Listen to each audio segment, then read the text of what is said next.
แกงเผ็ดเนื้อตุ๋น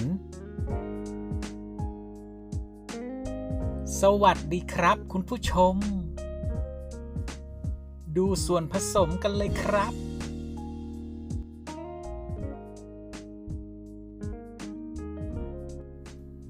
ตั้งภาชนะด้วยไฟอ่อน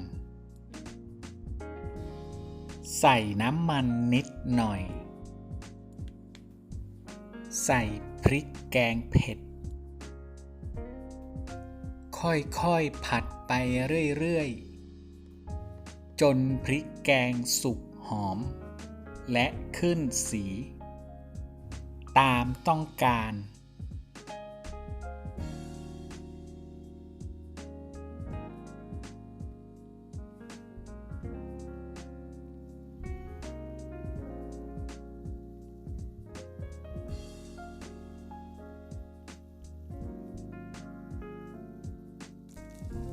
เติมหัวกะทิ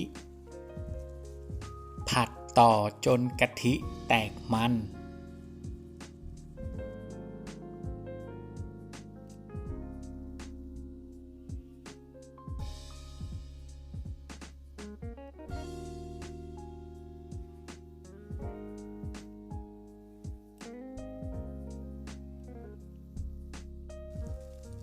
จากนั้นให้เติมหางกะทิ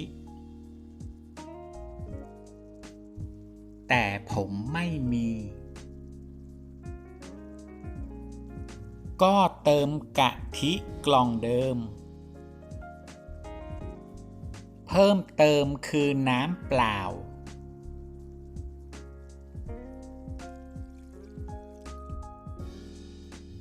เร่งไฟแรงให้น้ำแกงเดือด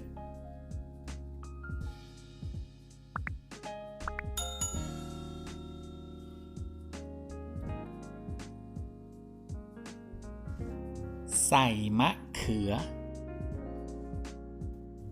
ใส่เนื้อตุ๋น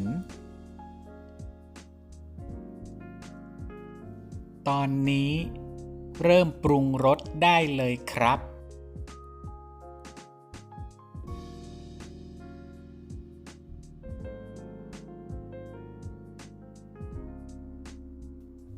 น้ำตาลผงปรุงรสผงชูรสน้ำปลาคนให้เข้ากันแล้วชิมรสระวังอย่าให้เค็มตั้งไปเรื่อย